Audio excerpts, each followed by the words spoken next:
뉴스 속 경제 이슈는 더 쉽고 깊게, 최신 고용 동향은 더 빠르게 전해드리는 고용브리핑 365 시간입니다. 차승은 기자와 함께하겠습니다.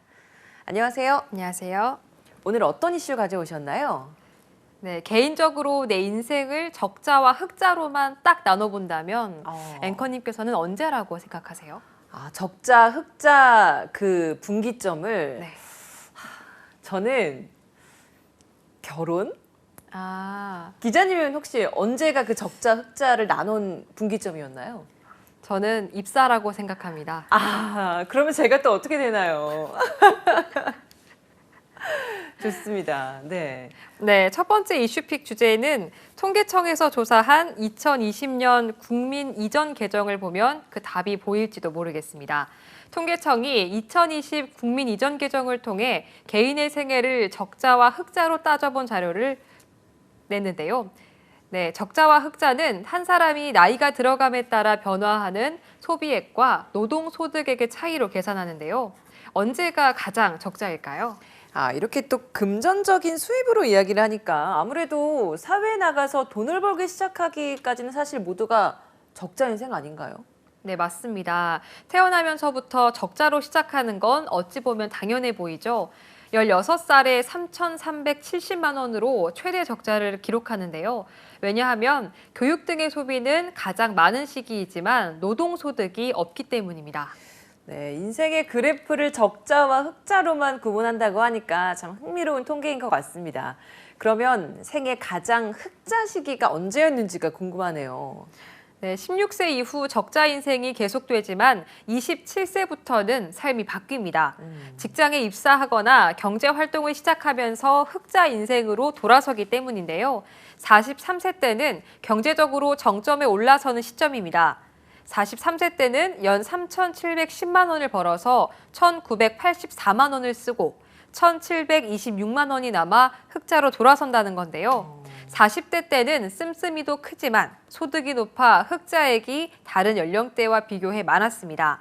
반대로 경제적인 풍요를 누리는 시기이기도 하지만 이때가 돈을 모을 수 있는 최적의 시기이기도 합니다. 네, 통계에서는 그렇다라는 이야기를 해주신 건데 실제로도 그럴지 제 주변의 40대 분들에게 꼭 한번 여쭤봐야 될 것 같습니다.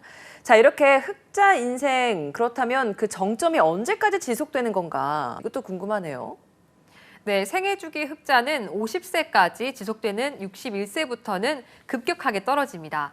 과거에 인생의 황금기는 60세부터 70세까지라는 말이 있기도 했죠. 은퇴 후 자녀들 출가시킨 뒤에 인생을 적절하게 즐기며 살 수 있는 정신적 여유와 건강이 있기 때문인데요. 하지만 현실은 은퇴 연령층은 61살 이후부터 적자 인생으로 바뀌는 겁니다. 이후 70세, 75세, 80세 이렇게 계속 연령대가 높아질수록 적자 규모가 더 커지는 구조입니다. 소득은 없고 대신 고령에 따른 의료비 지출이 많아지기 때문으로 보입니다. 아니, 이렇게 듣다 보니까요. 한평생 우리 열심히 일을 하잖아요. 오늘도 이렇게 열심히 일하고 있는데 네. 그나마 34년 정도밖에 흑자 인생이 안 된다라는 거니까 너무 씁쓸한데요. 네, 씁쓸한 생각도 들죠. 네. 그런데 다행이라고 해야 할지 더 서글프다고 해야 할지 10년 전과 비교하면 적자 인생이 재시작하는 시점이 늦춰진 거라고 하는데요. 통계청은 2010년 조사할 때는 적자 인생 시작 나이가 56세였지만 현재는 평균 수명 연장과 인구 고령화 등으로 더 오래 일하게 되면서 적자 진입 나이도 점차 늦춰지는 추세라고 밝혔습니다. 그만큼 노년에도 일을 해야 하는 사람들이 많다는 이야기이기도 한 것 같은데요. 이런 고령 인구도 점차 많아지고 있지 않습니까? 네, 맞습니다. 대한민국은 세계에서 가장 빠르게 늙어가는 나라 중 하나인데요. 통계청 추계대로면 전체 인구 중 65세 이상의 비중은 올해 17.5%에서 2070년 46.4%까지 급증이 전망되는데요. 일본을 넘어서 전 세계에서 고령 인구 비중이 가장 높은 나라가 된다고 합니다. 이런 상황에 OECD가 집계한 66세 이상 노인 빈곤율은 한국이 40.4%로 1위였습니다. OECD 회원국 평균보다 3배 가까이나 높은 수치인데요. 그런데도 65세에서 69세 노인 취업률은 47.6%로 역시 OECD 최상위권입니다. 아니 이 얘기를 보면 결국은 우리 한국의 노인 상당수가 늙어서까지 일을 하는데도 빈곤에서는 벗어나기 어렵다라는 뜻인 것 같은데요. 네, 55세부터 79세까지의 연령층 가운데 절반은 연금만으로는 생활이 충당이 어려워서 일을 놓지 못한다는 조사도 있습니다. 전경련에 따르면 지난 상반기 기준 연금을 받는 고령 인구 중에서 일을 하는 사람은 5년 새 46% 늘어난 370만 명으로 집계됐습니다. 연금을 받으면서도 일을 놓지 못하는 고령자 비중은 절반에 달했고요. 이 중 10명 중 7명은 앞으로 계속 일하기를 희망했습니다.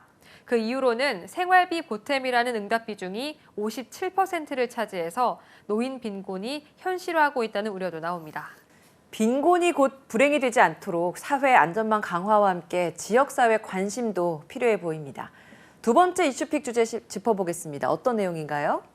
네, 신용카드를 쓰고 받을 수 있는 여러 혜택 가운데 포인트를 빼놓을 수 없습니다. 하지만 소비자가 인지하지 못한 채 사라지는 포인트가 매년 1,000억 원에 달합니다. 그러면 이 포인트는 어디로 가는 걸까요? 요즘 같은 고물가 시대, 이 포인트 하나라도 놓칠 수 없는데요. 두 번째 이슈픽에서 슬기로운 포인트 소비 알려드립니다. 저는 포인트 되게 알뜰하게 잘 사용하는 편이긴 하거든요. 근데 이 소멸하는 카드 포인트가 매년 1,000억 원에 달한다고 하니까 굉장히 큰 금액이네요. 네, 그렇습니다. 카드사들이 유효기간이 끝나기 6개월 전부터 소멸 예정 포인트를 안내하고는 있습니다. 소멸 포인트 규모는 그런데도 여전히 많은데요. 최근 5년간 8개 카드사를 봤더니 포인트 발생하는 게 15조 2,400억 원인데 이 중에 안 쓰고 없어지는 게 5,200억 원에 육박했습니다. 1년에 평균 1,000억 원이 넘는 건데요. 카드사별로 지난해 소멸 포인트 비율로 놓고 보면 BC카드가 전체 포인트의 26%가 사용되지 않아서 압도적으로 높았고요. 우리카드, 삼성카드, 하나카드도 평균을 웃돌았습니다. 그러면 이렇게 만료된 카드 포인트 결국 카드사 주머니로 들어가는 거잖아요. 네, 원래 고객한테 지급해야 할 것들이 지급이 안 되니까 수익으로 잡히겠죠.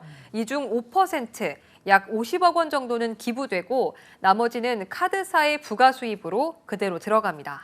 사실 한 번씩 결제할 때마다 쌓이는 것만 보면 얼마 안 쌓였네라고 생각하는 경우가 많은데 이게 쌓이고 한 해가 되면 상당히 큰 금액이거든요.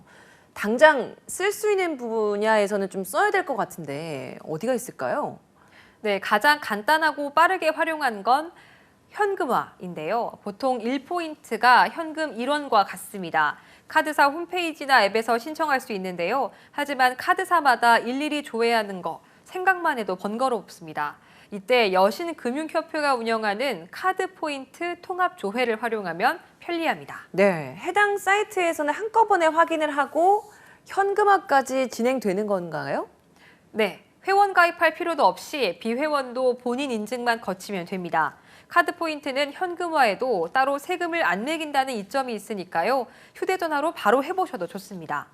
또 요즘 여행 많이 가시죠?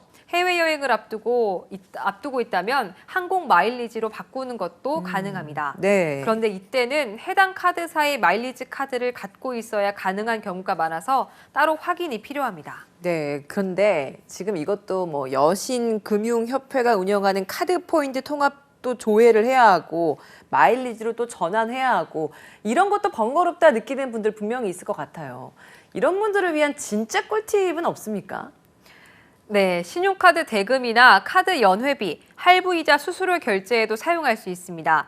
신용카드로 세금 많이 내시죠? 여기에 포인트 사용까지 가능한데요. 홈택스에 접속한 뒤 납부 화면에서 결제 수단을 신용카드로 선택하고 포인트 사용 여부에 체크만 하면 됩니다. 고물가에 돈 쓰기 망설여지는 요즘이죠. 잠자고 있는 카드 포인트도 다시 들여다봐야 할 때입니다. 몰라서 못 쓰고 있는 포인트도 많다고 하니까 꼼꼼히 챙겨서 슬기로운 소비 생활 해보는 건 어떨까요? 오늘 차승은 기자와 함께했습니다. 고맙습니다. 감사합니다.